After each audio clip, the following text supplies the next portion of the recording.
Okay, hello and welcome. Now, seeing as though we seem to have decided as a society that we start these kinds of things very slowly in order to give people time to make their cuppa and get back, or add another layer at this time of year if you need to, wrap your blanket around you, whatever you need to do. That is what we'll do today.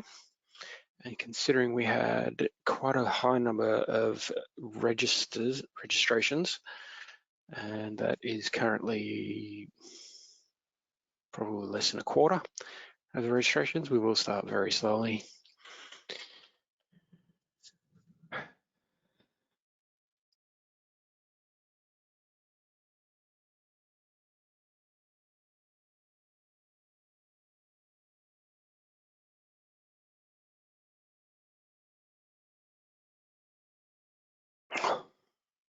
Tea's still very hot. Okay.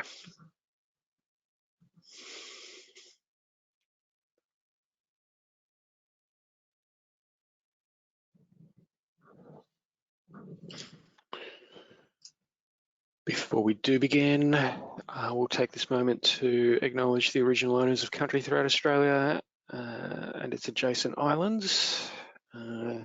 Today's special mention of a particular First Nations Australian is going to go to Leah Purcell. I just read an article, a very good article about Leah Purcell, which I think was on the ABC website somewhere. Someone sent me a link, and I just saw the film, Leah Purcell's film at the cinema recently too, and highly recommend it. So paying full respect to Leah Purcell, I will also pay respects to elders, whether they be past, present or emerging, and I will recognise that these lands were never ceded and that sovereignty was never extinguished. A little bit of housekeeping for today's session. This software doesn't let you unmute yourself, so if you've got a question, feel free to submit it in the question section of your control panel. This session is being recorded. I'll do my best to have that recording on our website by the end of the day. Now, I think you're able to make my face or my webinar, is what my webcam is what I should probably say, a bit smaller, or you might even be able to remove it entirely. If you want to, please feel free to do so. If you would like to, we've scheduled this session in for 90 minutes and I don't see us finishing up before that. We'll see how we go. Okay. Okay. Oh, it's 2:04 already. All right, I've wasted enough time. Okay, let's get going. So today we're looking at drill down and DIY reports. So if you can't get the data you need out of a standard report, we'll have a look at what you can, what options you do have. My name is Samuel Martin. I've been on the ICT team at CLCs Australia for about the last 2.5 years. I've been doing these training sessions for about the last 18 months. Okay, I have a quick question for you. Let me set this up. Where is it? Like that one. There we go. That should be your question for you. Have you built a DIY report before? Feel free to select any of those options you want. It's not mandatory. I'm just doing this. We'll see why I'm kind of doing this in a minute. Take your time answering that question if you would like. Okay. Looks like 87% of attendees have already submitted their response. Okay, I'll go through the overview and then come back to the results of that poll. I'll do an introduction to drill down DIY reports for you. I'll come back to why I'm going to do that. We'll then have a look at some of the drill down reports before we move on to the DIY reports. I'll also go through saving and sharing, and I'm going to do more telling stories with data. That's mostly going to be having a look at the DIY reports and what we can do with them. There's a lot of DIY reports in there and there's a lot of functionality in them. So I couldn't possibly go through all of the functionality, but I'll give you a few examples, quite a few examples. Okay, close, and the results for that poll, yeah, so 40% of attendees have said or 40% of people who submitted a response to that poll have said that they have not yet built a DIY report. So that because of that, and I suspected that something like that would happen, we'll go through everything. We'll start from the start and go through everything. So if I'm going through basic stuff that you already know, just bear with us. There are people here who haven't gotten that information yet and need to learn it.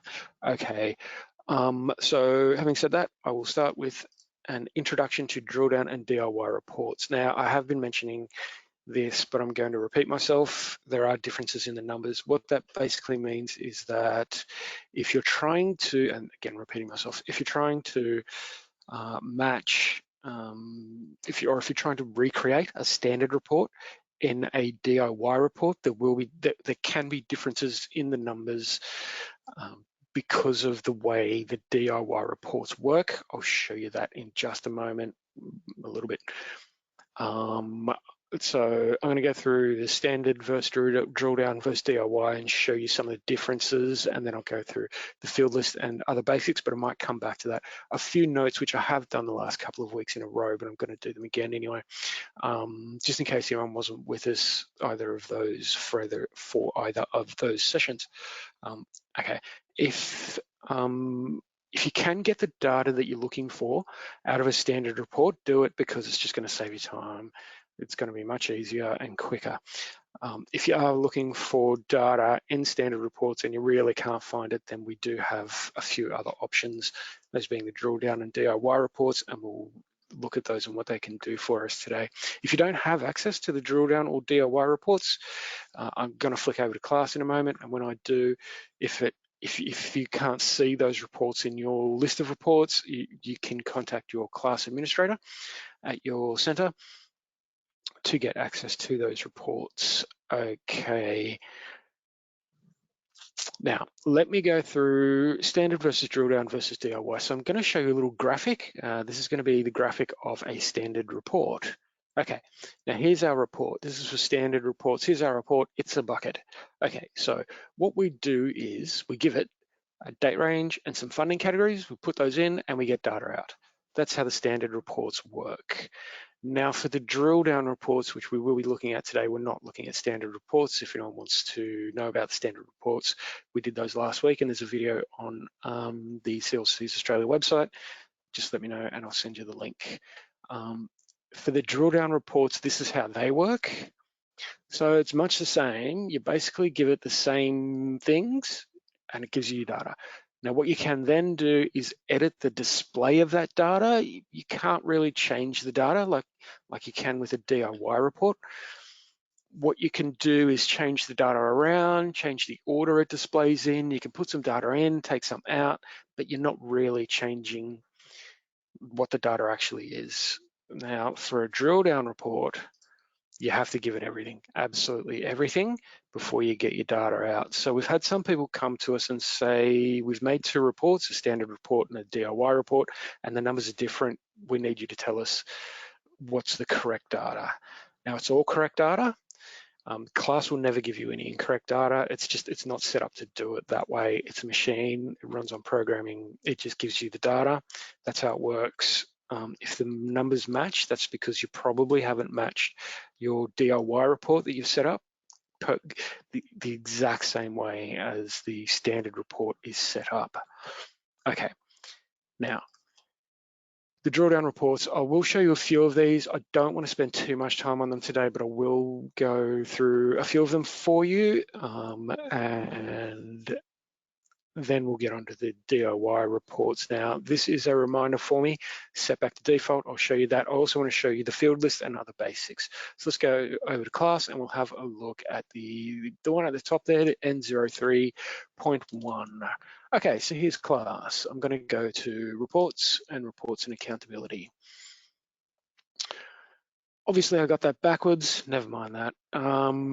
Here's the N03.1. I'm just clicking there to open the report. Okay, this is what the report looks like when you first load it up. And as we saw in that little graphic there before, you give it a start date and some funding categories. I'll do that. I'll give it 12 months. Today's the 14th, I'll go the 15th, and that was last year. And this is today, so it'll be 12 months. I'll give it all the funding categories. For anyone who hasn't seen this before, I don't really want to go through all of this because this is kind of really the basics, and I suspect we might not have anyone with us who hasn't seen that before anyway. If you do need to know how this kind of stuff works, we've got other videos to go through it. Okay, here's the data that we've got with this report. Let's have a look at what it's telling us. Let's start with the name. It's N03.1, so it's an NPA report, and we're going to change that, the names of these reports soon. Anyway, it's services by law type. Now, so we've got the number of services, counting the number of services, and it's by law type. So we've got the law type, civil law, criminal, family, and then it's listing the problem types, and then it's breaking them down by the service type. So there's your data in there. Now, this is a little bit complex. So what I did was I opened up the documentation for this particular report here to show us exactly what this report is giving us. Come on, web page load. Okay, so I found this sentence kind of interesting. This report is useful for those wanting to see the breakdown of services further broken down by law types and administrative boundaries. Okay, so let me flick back to this report. Produce count of, yeah, I'm just going through. Okay, so there's what the report is actually giving us. Let me flick back to the report and I'll show you a few more things because I was going to go through the basics and the field list. So here's the basics of the filter panel. I will go through the basics of the DIY reports when we first have a look at one of those. So I will show you the field list. And again, bear with me because for anyone who may not have seen the field list, there's two ways to access the field list. And I'll tell you what it is and what it does after I show you how to access it. So the first way to access it is to just head up anywhere here to the top of the report. We've got these kinds of areas and do a right click. I'll right click there, that'll bring up a menu with three options. Show field list is in the middle, I'll click that, and there's the field list. So what I can do with the field list is pick it up and drag it around. And as you can see, it's actually empty at the moment. I'm going to close it now. I'm going to show you the other way to open it. This is the way I have decided I seem to want to open the field list anytime I need it. You can come across and hover over customize and you'll get a drop down list of stuff there. Don't click on any of those, just click on customize itself and there's the field list. That'll open. So it is exactly what it sounds like, a list of fields. Obviously, at the moment, it's empty. So what we could do with a drill down report like this is to take one of these fields. Now, all of these gray boxes are fields. Now, problem type, that's a field on the service screen. When we're entering or even just editing a service, there's that field, the problem type field. Now, what I could do is I could pick that field up and drag it over. It's going to drag over. And I can drag it onto the top of the field list and just drop it there. That's going to remove that field from our report. That's then going to, I'm going to close the field list again. That's then going to change our report. So we're editing the data. We haven't changed any of the data. I don't know if anyone saw before, but you can take my word for it. We had a grand total of 169. That's still the same. All we've done is removed the problem types, so we're not looking at that data anymore. We haven't changed the data. We're just looking at we've just removed some of the data from the report. Let me flip back to my slide because I feel like I've forgotten something. Set back to default. This is a good little tip for you. Okay, here's how this works. So I've just made an edit to this report. I removed the problem type field. So if you open one of these reports, and sometimes if you do make changes to these drill down reports, you then come back the next day, the next week, the next month, whenever, and open the report again and look at it and think, I don't know that that looks right. If you want to set one of these, whether they be a drill down or a DIY report, set it back to its default settings, you can. And here's how you do it. Now, again, I'm going to hover over customize and I'm going to click on not customize because that's just going to open the field list. I'm going to click on clear view customizations. There it is there. I'll click on that and that will reset the report to its default settings. It's taken out all of the things I gave it in the filter panel and it's reset the report to its default settings. So there's a handy little tip for you. I'm going to show you the N12 report by problem type, apparently. N12, let's find that one. There it is right there. Okay. All right, so this is the N12 report. Now we're getting a little, there's more fields in here. So let me just quickly throw some data in it, bear with me. I just want to do this really quickly. Just give it the date range, funding categories, load report. And we'll just have a look at some of the data that we get in here. Okay, so the first thing is that I want to go through is that we see the state reporting body. That's probably for you just going to be the state that you're in. Then it's going to list your center name. It's pretty obvious stuff. Now it's breaking this down. Oh, sorry. Sorry. I was showing you the N031 report before, and I said this is what the N031 report is. That's not. It's the N12 report. Apologies for that. Bear with me. The N031 is not as complex as I was making it out to be. This is the one that's a little bit more complex, and you might look at this data and think, what are we getting here really? So this is what the N12 report is giving us. It's useful for those wanting to see the breakdown of services further broken down by law types and administrative boundaries. So let's go back to the report. So we've got the state reporting body and center name. So now it's breaking it down by administrative boundaries, SA3s and SA4s. And here it's then breaking it down into those areas by law type. And then it's giving us the count of problem types. So in particular area, we had a certain number of problem types entered into class for this particular law type. So that's kind of the data that it's giving us if you want to know more, because this is a bit complex. Here's the documentation for this report, and we do have documentation for all of them. If you do want to know more about some of these reports, we do have documentation for all of them, because this is not really the basics. These drill down and DIY reports, this is getting a bit more advanced. Now, I do want to bring your attention to this here, the service type field, which is, I'm just going to pick it up and drag it a bit. Can I drag it into there? I don't think I can. Oh, I did. Anyway, what do I do? Service type, number of problem type, service type. Okay, forget that. You wouldn't do that. I just wanted to show you here. We've got the drop filter fields here area, and that's where the service type is. I'm going to put it back. I kind of just broke that report then. I'm just unbreaking it. We've got this little icon here, little funnel icon. I'm going to click on that. So this is filtering. So this is something else you can do with your reports, and I'm going to probably talk about this more later as well.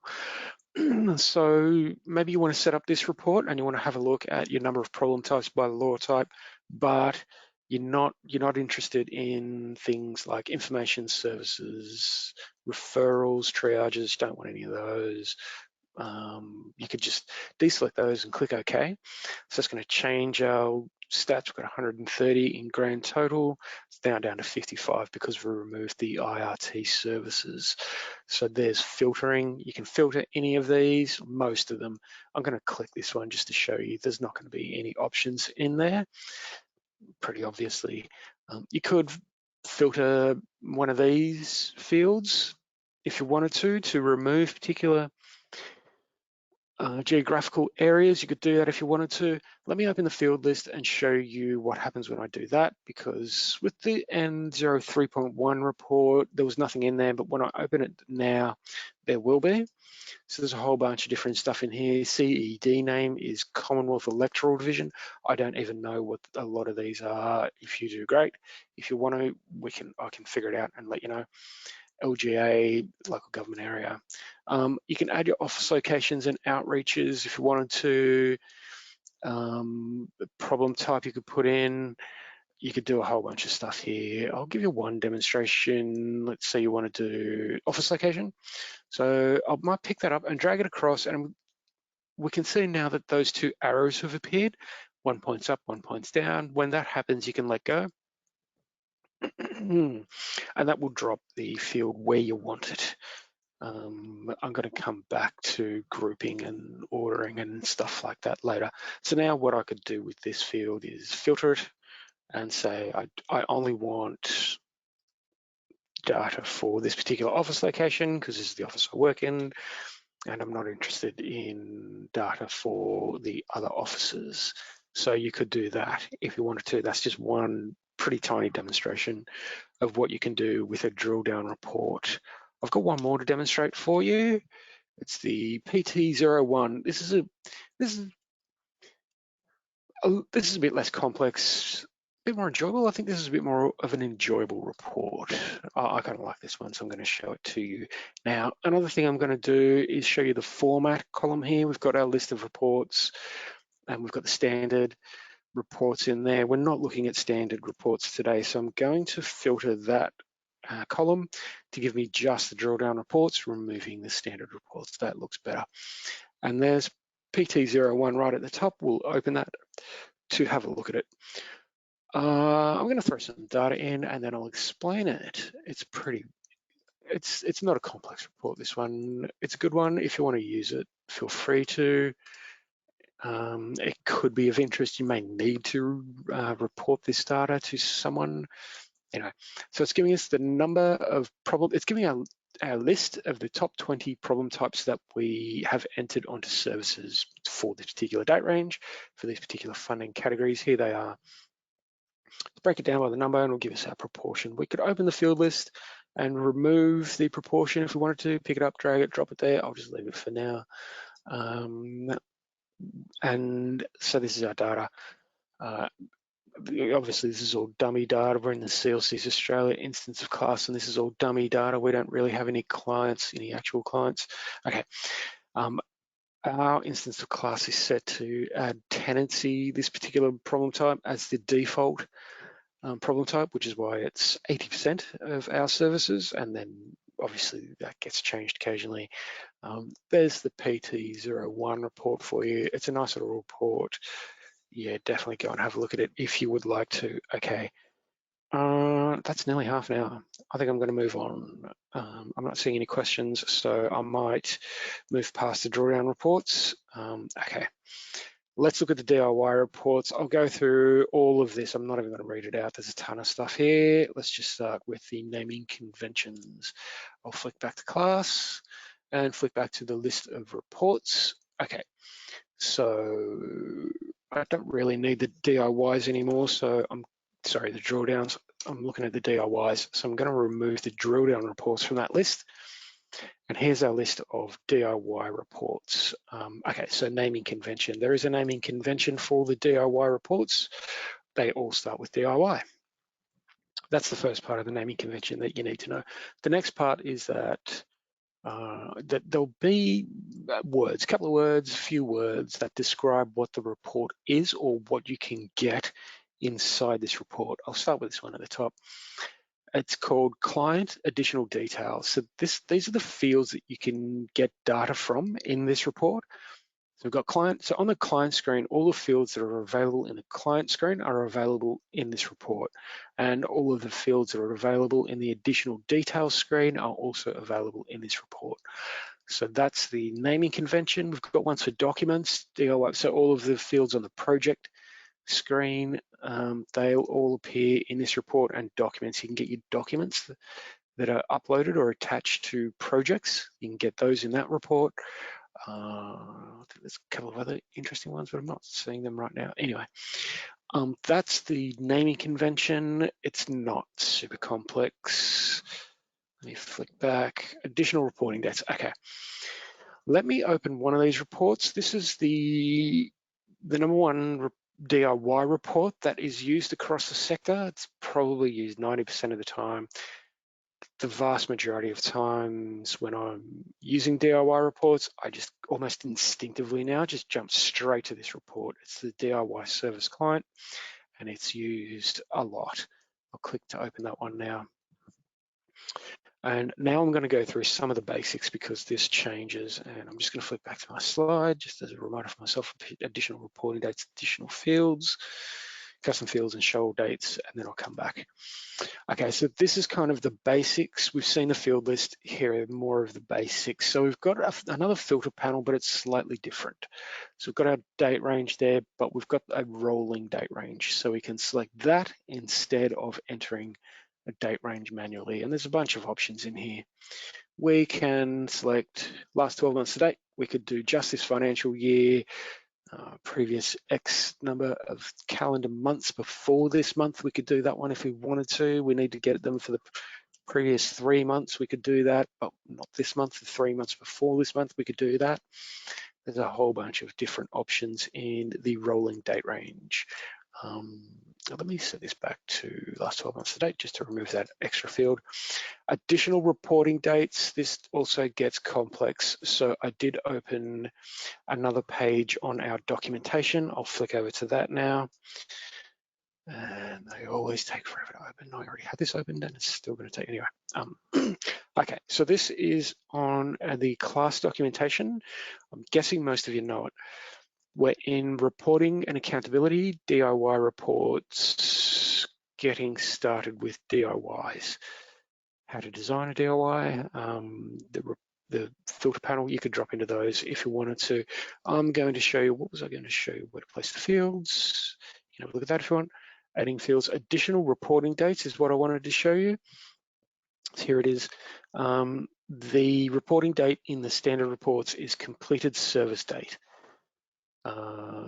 It only looks at delivered services. Discrete services are considered delivered by their open date, etc., etc. DIY reports, they're different. Yeah, you can do it a bunch of different ways. Yeah, there are more specific reporting date ranges that you can do, or additional reporting dates that you can do in the DIYs. And here's one example. Action creation dates, you could use that. So there's a whole bunch of them. They're going to be different in all the different DIY reports. I'll show you these ones and give you a bit of the basics of what they are. So here's this one, which is the default one. This will be just set as default when you open a DIY report, and this is going to be the completed services. As I was saying before, the service, there was a technical definition of completed services, but we can set it to service open date instead. So any services with an open date within our date range, and for discrete services, that's going to be the service date. They'll appear in the report if we select that. Service close date, or open ongoing services. There's a really technical definition of that. Active services I don't recommend using right now. We set it up, but we then realized it's not quite how we want it, so we're going to change that. But you do have different options in the additional reporting dates. Additional fields mostly comes down to multi-select fields. I might come back to that one. Funding categories, we know, include custom fields. This one's much the same as additional fields. If you're looking for data from your custom fields, you can get it, but if you drag a custom field in here and it's not loading data into that field, just click that and click load report again. That will give you your data for your custom fields. Show all dates, I will also come back to. What else do I need to go through in terms of basics? Additional fields, custom fields, and show all dates. We did rows versus columns and grouping data. I might do those now, which means I need to build a DIY report. So for anyone who hasn't seen a DIY report and has never built one before, how we do them is, as I was saying before, we need to give it everything. So with a standard report and with a drill down report, you just give it a date range and funding categories. I haven't even selected funding categories, there we go. With the DIY report, we can click load report, but there's nothing in here, the main window of the report, so it's not going to give us any data. So as I was saying, we need to give it everything. And the way to do that is to open the field list, click there, that'll open the field list. I'm going to put it here and I'm going to drag it out bigger, mostly because this really bugs me, because that's just the way my brain works. Also, just to demonstrate to you that you can do this with a field list, if you hover there in the bottom right, I think you can do it in different areas of the field list, but this is the way I do it. You click there and drag it out. That will make it bigger, and that I can work with. And you can move it around. Okay, so I haven't got any questions or anyone asking for specific examples. If you would like them, fire them through in the questions section of your control panel right now.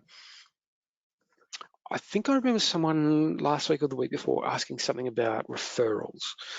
So I'm gonna do something along those lines. So I'm gonna find fields in this field list, and first thing I need to show you is that there's just a ton of them. Particularly in the service client report, there's just an absolute ton of them. These are all the custom fields. So they'll all start with CF and an underscore. CF is custom field, and we've got a ton of them in there. And there's just an absolute ton of fields in here. So you can scroll through to find your fields if you want to. I might look for service ID, there it is, and I can pick that up and drag it.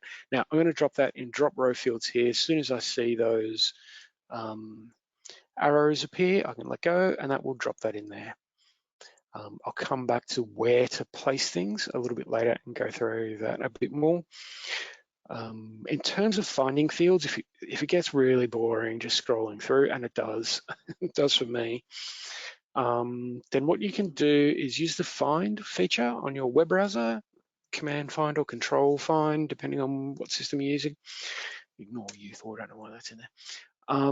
You can open the find feature and then start typing refer. Here we go. So I've just put in refer, and it's already highlighted a bunch of fields here for me. Reason for referral, referral to, referral from. Here we go. I've got a question. If I design a DIY report, yes, sharing. I'm coming back to that very soon. You will get an answer to that question, definitely. Referrals. So refer to, referred from. What do I want to do? You can get data in standard reports for your referrals, who you refer to people to, I think. So I'm going to do referral from. So I'm going to take that, and drag it into here and drop that there. Okay. So I've got a couple of fields in the row field, in the rows area. I'm going to close the field list. I'm going to close the find function, and I'm going to click load report. Okay, and we'll see what we get. It's not going to be an amazing demonstration, but we'll work with this. Actually, the next sort of tip I need to give you is that once you've set up one of these reports, you can just keep working with it. You can move fields in, you can move fields out. I was talking to someone one day who wasn't aware of that. So for anyone who's not aware, you can just keep working with them until you've got it the way you want. Even then, once you've got it the way you want, you can play with them. You can do whatever you want with them. Okay, so we've got a couple of fields here. This is showing us the service ID. So that's kind of defining each service on a single row. And then we can get where that service was referred from.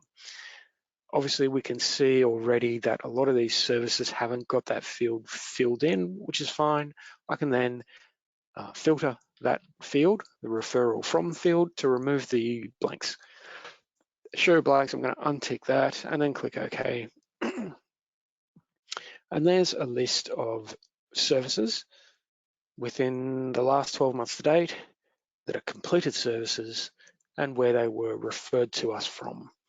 Not super fascinating, but it's some data, and it's a report. We could export that. We could do whatever we want. I'll come back to exporting and whatnot later. That is a DIY report. That's an example of a DIY report and what we can do with them. I wouldn't mind giving one more example just because this is something that people ask us for a lot, but I might just flick back to my slides again quickly because I feel like I've forgotten something. Rows versus columns and grouping data. Rows versus columns, grouping data. I'll show you grouping data. I might come back to rows versus columns. So grouping data, I'm going to take this field and I'm going to move it in front of service ID. Now, basically what I'm doing by doing this is breaking this report because we've got the field, we've got this data, we've got it grouped in the way that it's sort of grouped left to right. So it'll take this, whatever's left, it'll group this first, and then it'll group that next, and whatever, it keeps grouping that way down towards the right. So what we're doing is putting every service ID on a row. So if I take referral from and put that at the start, that's going to regroup that data. It's going to give us, and maybe this is what you want. You want to know all the services that were referred from a particular place, and there they are there. And you could then work with this report. As I was saying before, you could then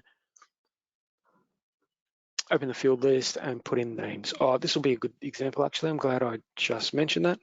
I'll show you where to find names because personally, I think it's not super intuitive. I'm going to open the find feature, and I'm going to look for last name. There's the last name field.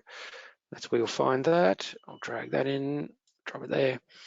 And then first name is the other one. A lot of people they get a bit stuck on this. They kind of like, where are the name fields? I can't find them. That's where they are. Last name and first name, you can add that in. So you can play with these reports if you want. If you get a report and it's got referrals and your service IDs and you want to move it around, you can put each service on a particular row and then find out where it was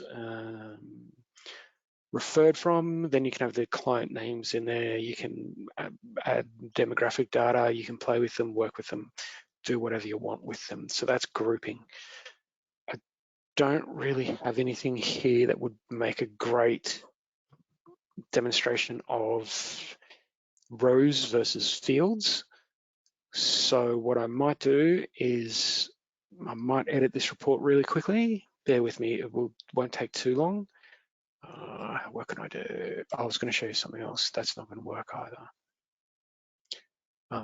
Okay, so all right, what I will show you, excuse me, I'm going to show you some more areas. We saw the drop filter fields area here. This is obviously in the rows. Now we've got drop data items here and we've got drop column fields here. I'm going to come back to this, the columns. I'm actually going to go onto the drop data items here section first. This will be a quick demonstration and I've just realized I need that find feature, so I'll open it again.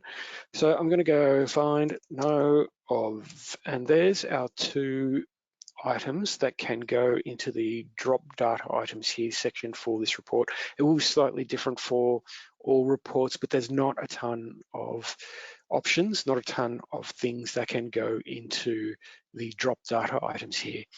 For this particular report, it's number of clients and number of services. Those are the two things that can go in there. So I'll go number of clients in there, and I'll go number of services. If I go find, there it is. And I'll drop that one in there. You could have them the other way around if you want. I'm just going to leave them like that just for this demonstration. Okay, so if I close these, now we see that it's now counting the number of clients and the number of services for each row. Not a great demonstration. I want to fix this or make it a better demonstration. I'm going to open that and I'm going to put in, what am I going to do? Number of clients, number of services. Okay, I'm going to do control find service type.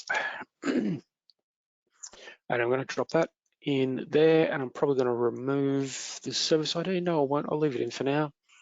Okay, so I'll close that. I'll close that. Okay, so now what we're seeing is the count of the clients and the count of services and we're breaking it down by service type, and this is for this date range for these funding categories. Okay, so what I could do with this is I could break this down into how many clients and how many services were there for each day of the week or each week of the month. Now let me open the field list again, and this is where we're getting into now rows versus columns. So I want to demonstrate the columns field area and what it's good for. You can use it for kind of anything. You can put anything in there. I just want to demonstrate a good way to arrange data. At least I think this is a good way to arrange data. And a lot of people on the CLC's Australia class help desk think so as well. I'm going to go control find. Now there's a couple of things in here, one of them being week. There it is. I'm going to take that and drop it into the columns area. And there we go, drop in there. Now that's going to break down our data by the weeks of the month. So this is going to be the week starting the 13th of June last year to the 19th of June. And it's going to break down all the data. that way. Now, if I scroll to the bottom, oh, it's going to take all day. No, it isn't. We can see that at the bottom, it's giving, there are no columns here. There's no columns with a 0 in them. So what class will do is remove those columns for you. But if you want them, you can get them. This is what the show all dates thing is. So if you're doing something like this and you want to see all of the data, even if the column is entirely zeros all the way down, you can do that by using the show all dates. So I'll click that, click load report again, and then, oh, don't do this to me. Come on, please work. Oh, there we go. Oops, please work. Okay, all right. That, excuse me, that really frightens me. I'm going to scroll right down to the bottom again, and there we go. We can see a column there has now appeared with a 0 in the grand total row for that column. So class will remove those for you, but if you want them, you can get them. Just use show all dates. So there's another demonstration for you, another tip for you, and this is another tip on the columns. You can break it down. I'm going to open the field list again, and I'm going to change week to month. I'm going to remove week because I feel like that's just going to make that report almost unbearable to look at. If I add the months now, so I'll go control find month. So if you're using the find feature and it's not showing you the thing you want in the field list because it's highlighting this thing instead, you can just go click down and it'll find it for you. Now I can pick up this and drag it across, drop it into that area, close that, close that. And so now we're getting the months. This is June of last year, July, August, September, October, November, December, January, February. Okay, so there they all are. And you can scroll across to see all the rest of them. Okay. There was one other report I kind of wanted to show you. Should I show you? While I'm looking at the documentation for these reports, I might show you the, rather than doing this at the end, I might do it now. I might show you the recipes. Here we go. The recipes for DIY reports. So we've got a whole bunch of them that have been asked for just really a lot of times. So we made these recipes so we can just say, look, here's a link rather than redoing it every time, which is quicker and easier for us and better for you as well. So I'm going to click on that to open this. And we've got a whole bunch of recipes on how to make these reports. And there's one in here that I want to show you, the worker caseload. We get this one a lot. A lot of people want to know how to do this. So this is how you do it. We've got a video that shows you. I just want to see what fields do they put in. Okay, assign to service ID, open date, service type. Let me go back. So assign to service ID, those are going to be the main ones really. So I'll go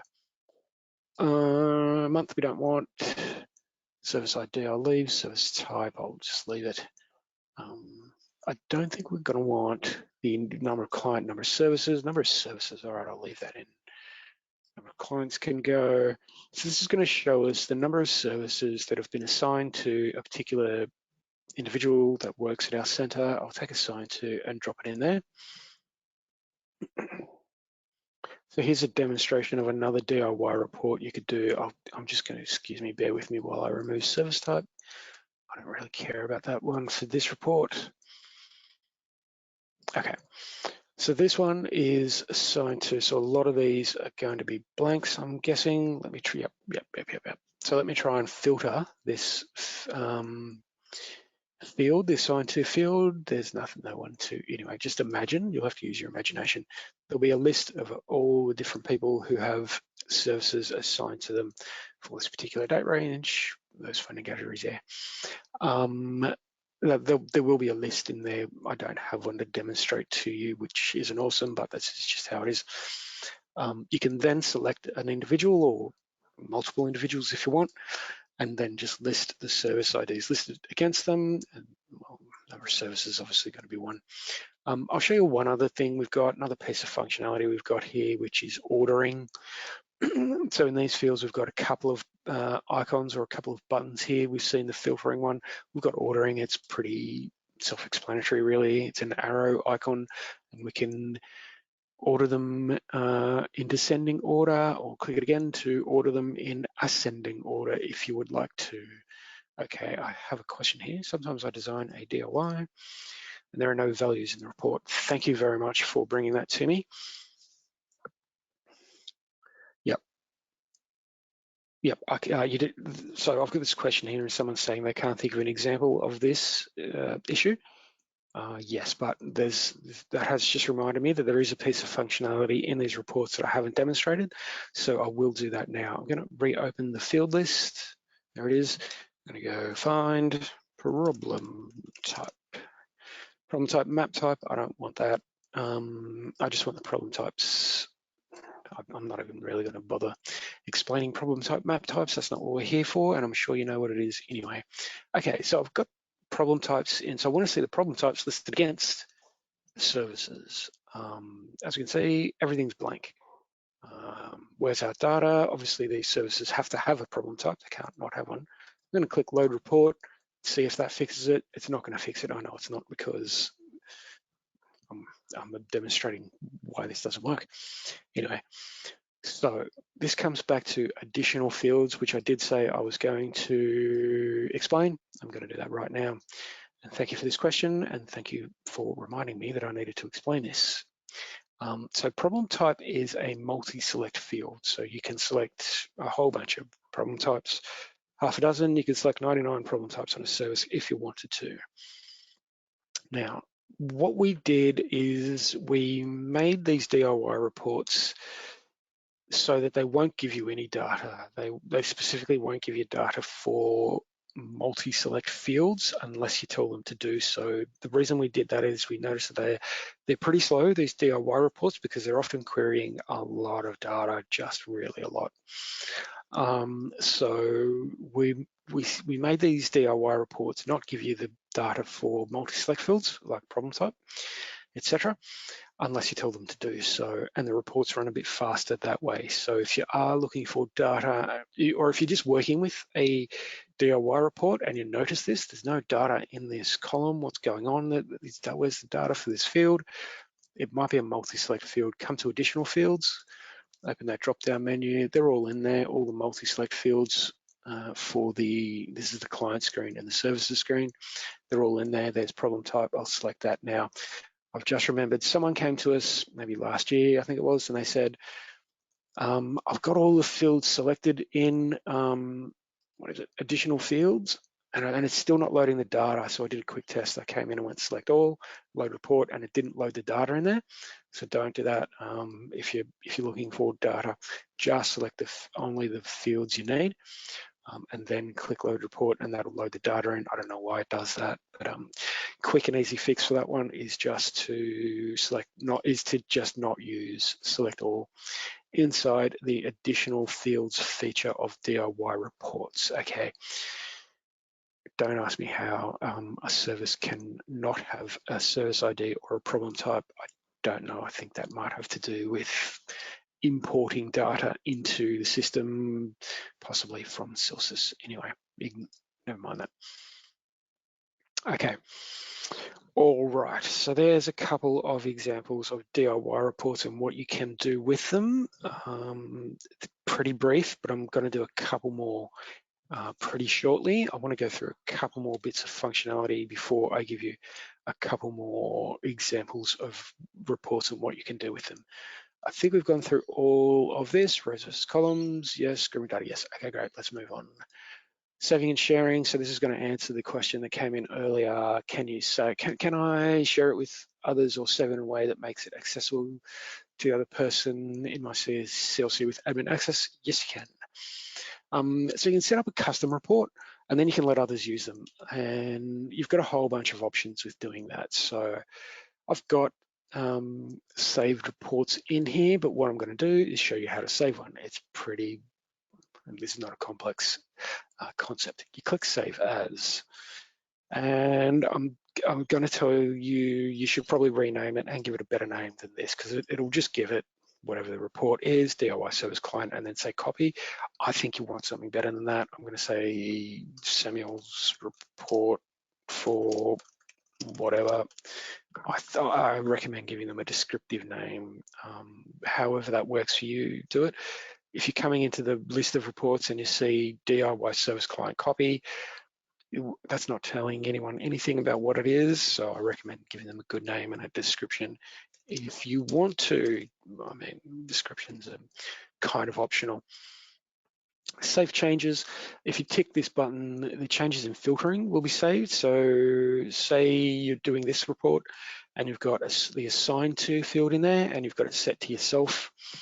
Then the next time you open this, if you save this report and then the next time you open it, excuse me, this field will be, it'll still be filtered to just your services. If you don't have that ticked, the filtering on that will be removed, so you'll have to redo it. So I'll click Save and Close to save this report. So it'll then save that. It'll then reopen it in a new tab. Here's our new tab. Excuse me, I've got a bit of a frog in my throat. It's very cold where I am. I'm just going to have a quick sip of tea.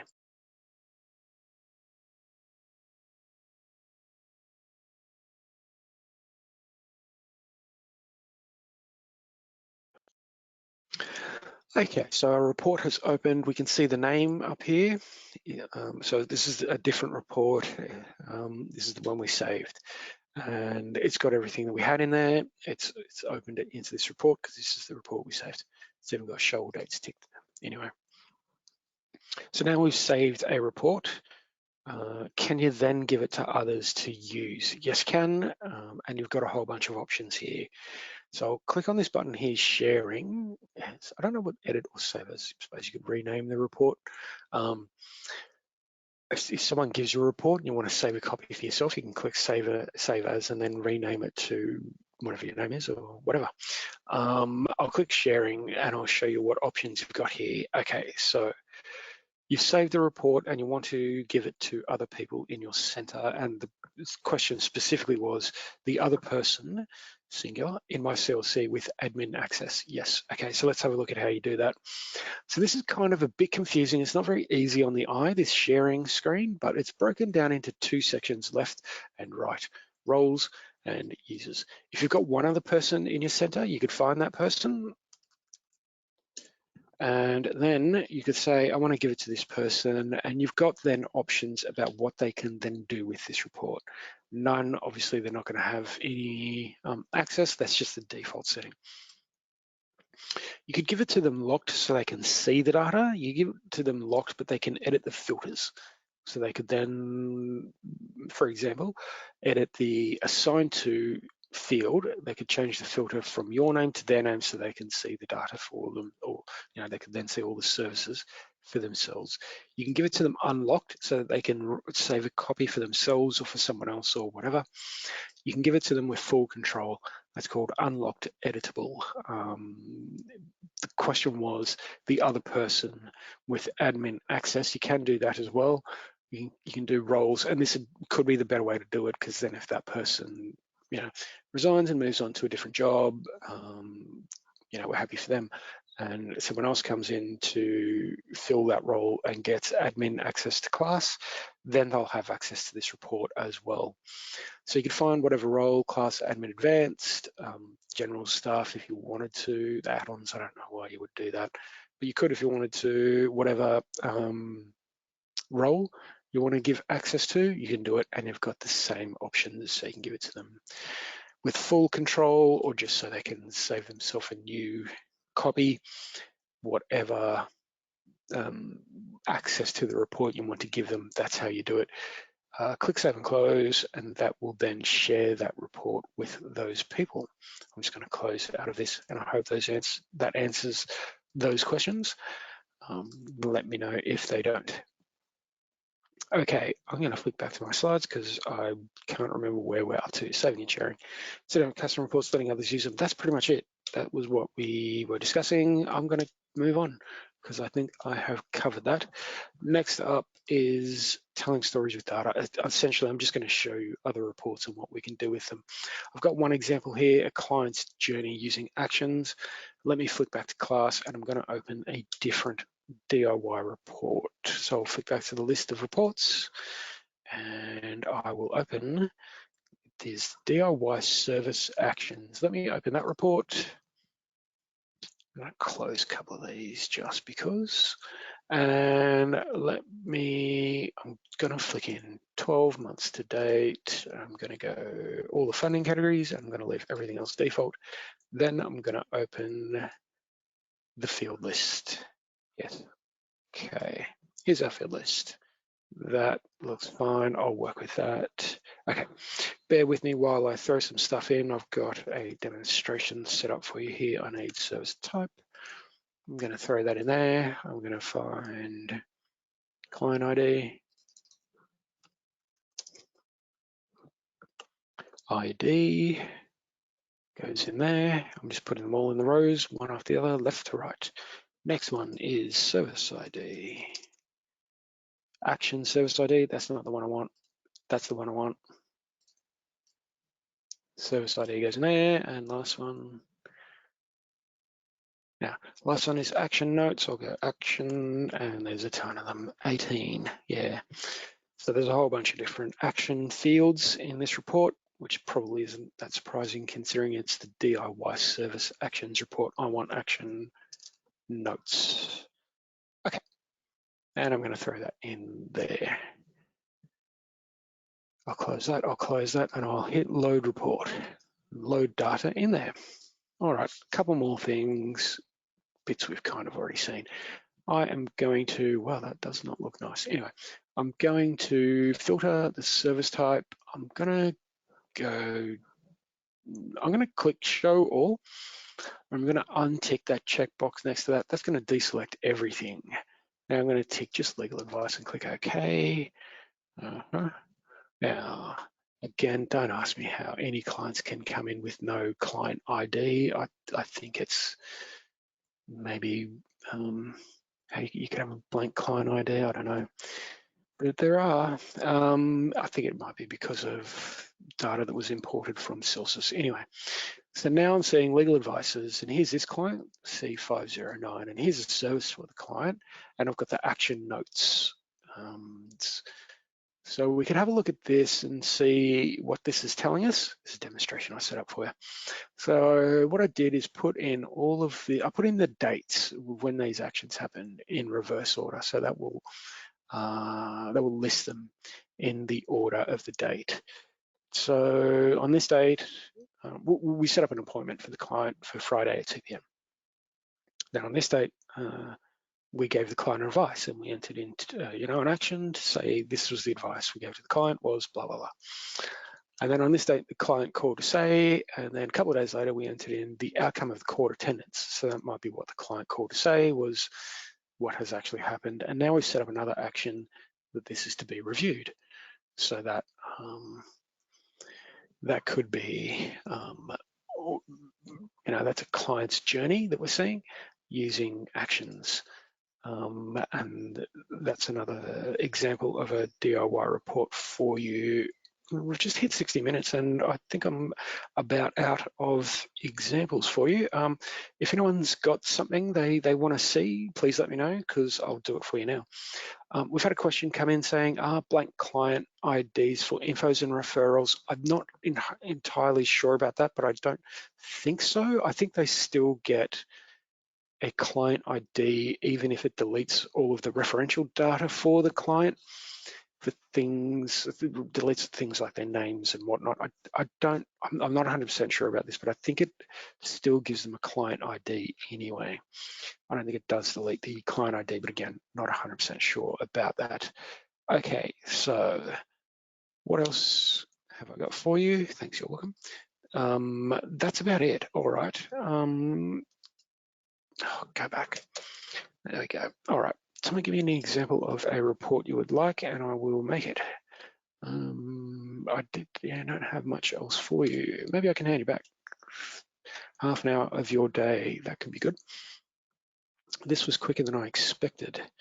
I'm trying to rack my brains. I think I've demonstrated pretty much all the functionality. I'll show you one thing. If you want to set one of these DIY reports back to default, you can. Just click that again, clear view customizations, and there's the default settings for this report. Okay, I'm not seeing any questions coming through. I don't need that. I need this. Just bear with me. And what I will do is move on. I'll run through the standard stuff I do at the end of all these sessions, finding documentation, including counting rules, getting help, DIY report recipes. We saw them. I'll show you where to find them. If you do have reports you would like to see made, let me know while I'm running through this stuff and I'll make those reports for you.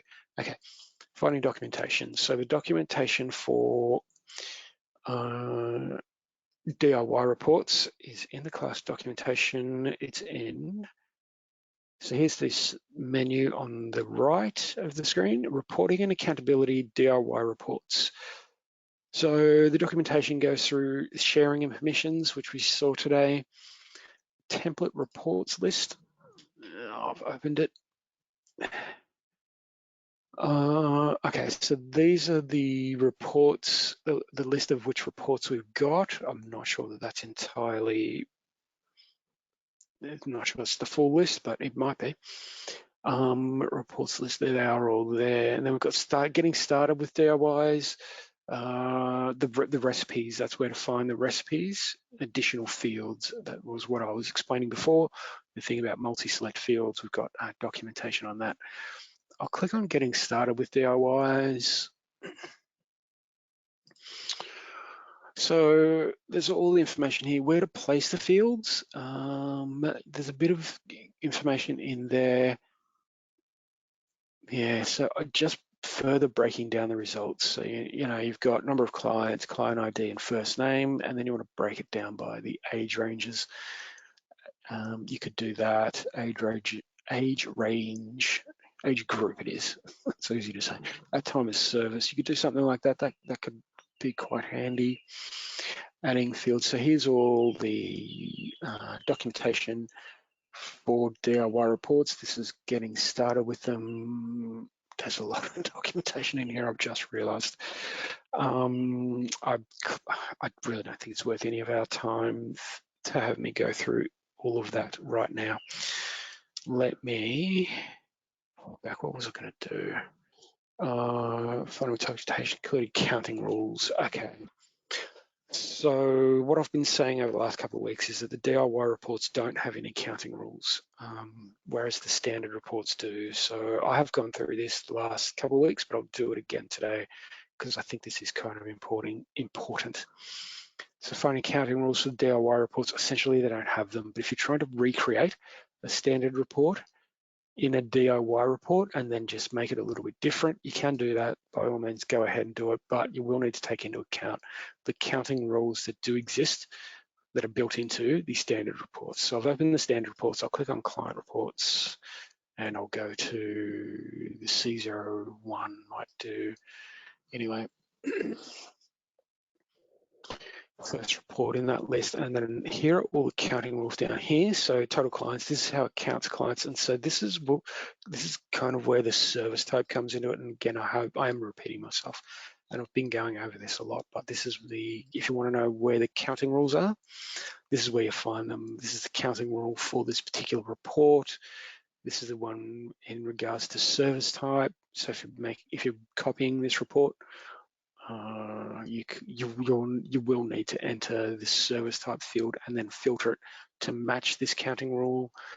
If you want to add the financial disadvantage numbers to a DIY report, you might want to take into consideration these counting rules. And here's where you find all of the counting rules. They're all in there for all the different reports if you're trying to recreate a standard report with a DIY report.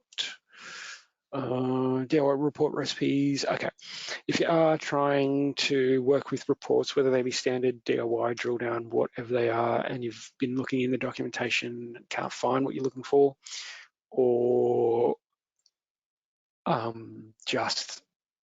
it's just taking too long or something, you can come to us at the class help desk and we will definitely help you. So in this right-hand column, there is help and support. Oh, I've just clicked on the wrong one. Thanks for jumping around. I'll click on help and support. There it is. You could look at the class news if you wanted to. They're all in there. Help and support. If you want to contact the class help desk, there's 3 separate options. This email address is probably the most commonly used one, icthelp@clcs.org.au.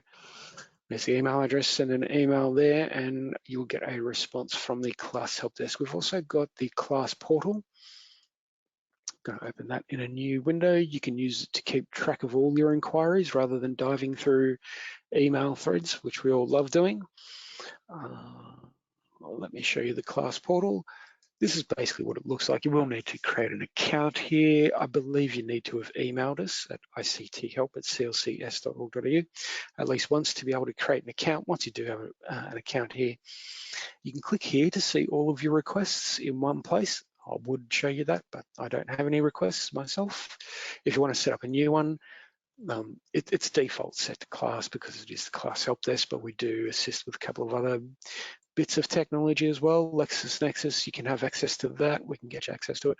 The NAS portal, actually, I've just remembered that we've been talking internally in CLCs Australia about LexisNexis. So if you aren't aware, you can get access to LexisNexis for kind of almost for free. Excuse me. I think there are some articles, or there are some assets inside LexisNexis that just aren't free. You would have to pay a little bit for them, but essentially you can get access to LexisNexis and all of the free documentation within there through us for free, which could save you, I think it's thousands of dollars. So if you would like that, come to the help desk, maybe through the portal, or not, email us, click LexisNexis, just click whatever. You could go general and just go, I need some clarification, and then say, can I have access to LexisNexis? And you probably will get it. We also support the NAS portal. If you want to contact us about that, do so. I'm already in general. I'm just going to click, I need some clarification because I'm pretending I've got a question for the class help desk, which is not about class, the NAS portal, or LexisNexis. So you could just do this and set up a question. You'd probably want to do slightly better spelling than that, but never mind that. That's the class portal. We've also got a phone number. I'll flick back to the class documentation, and here's the phone number.